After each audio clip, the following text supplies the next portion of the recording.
নমস্কার বন্ধুরা, রিমি পুতুলের রান্নাঘরে স্বাগত। আজকে আমি একটা রেসিপি এনেছি, পটলের রেসিপি। রেসিপিটা হলো পটল কষা। প্রত্যেক দিন মাছ মাংস বাদে একটু আলাদা রকম এই রেসিপিটা আমি বানাতে চাইছি। প্রথমে আমি বেছে বেছে কটা পটল নিয়েছি, বড় বড় দেখে। এগুলো আগে কেটে নেব।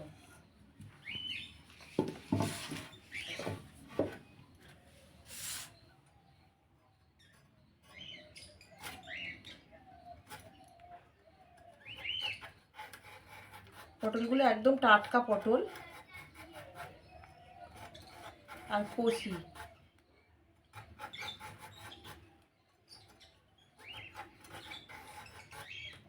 হালকা করে ছাড়িয়ে নেব। ছাড়িয়ে এইরকম করে দু টুকরো করে নেব। সব পটলগুলোই আমি এইরকম দু টুকরো করে নেব। প্রথমে পটলগুলো ভেজে নেব। কড়াইতে সর্ষের তেল দিয়ে দিচ্ছি।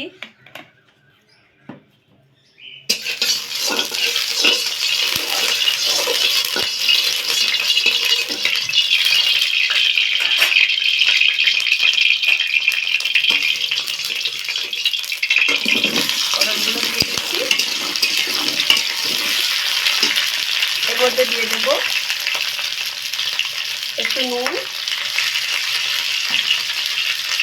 আর দিয়ে দেব একটু হলুদের গুঁড়ো।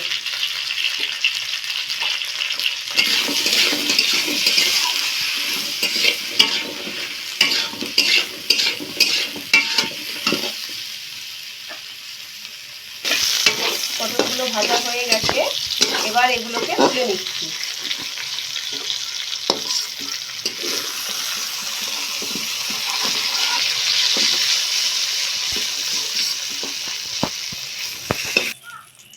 ওই কড়াইতেই আবারও সর্ষের তেল দিয়ে দিচ্ছি।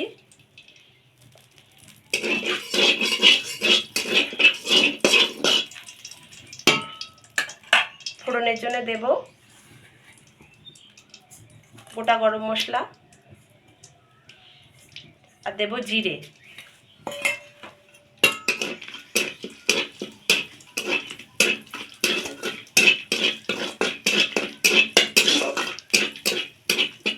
এবার এর মধ্যে দিয়ে দেব পেঁয়াজ কুচি।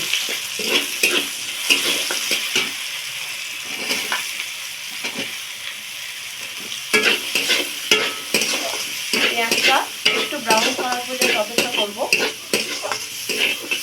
পেঁয়াজটা একটু ব্রাউন কালার হয়ে এসেছে, এবার এর মধ্যে দিয়ে দিচ্ছি টমেটো কুচি আর লঙ্কা কুচি।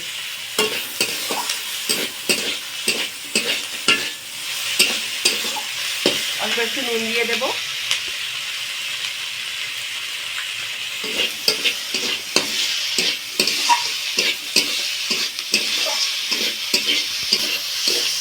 এবার এর মধ্যে দিয়ে দেব আদা রসুন বাটা।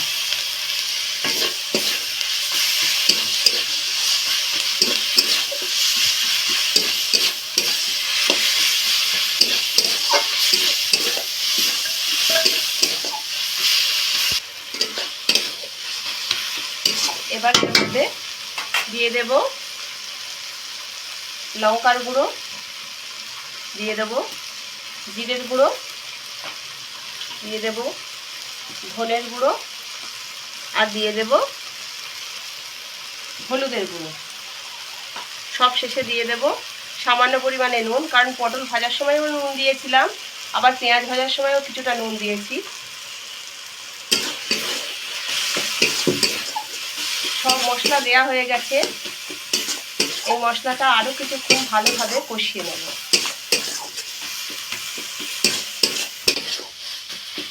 মশলাটা ভালোভাবে কষিয়ে নিয়েছি। এবার ভেজে রাখা পটলগুলো দিয়ে দিচ্ছি। পটলটা দিয়ে 2 মিনিট ভালো করে কষিয়ে নিয়ে জল দিয়ে দেব।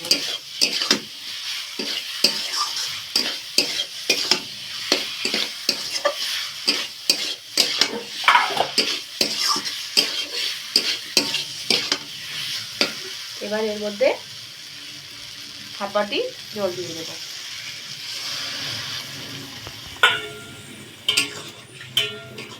দশ মিনিট ঢাকা দিয়ে রেখে দেবো এইভাবে।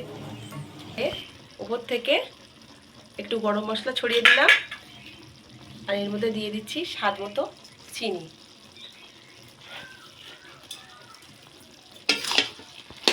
তৈরি হয়ে গেছে আমার পটল কষা রেসিপি। তো বন্ধুরা, ভিডিওটি অবশ্যই পুরো দেখবেন, আর যদি ভালো লেগে থাকে তাহলে লাইক শেয়ার অবশ্যই করে দেবেন, আর চ্যানেলটিকে সাবস্ক্রাইব করে আমার পাশে থাকবেন। আজকের মতো এখানেই শেষ করছি। ধন্যবাদ।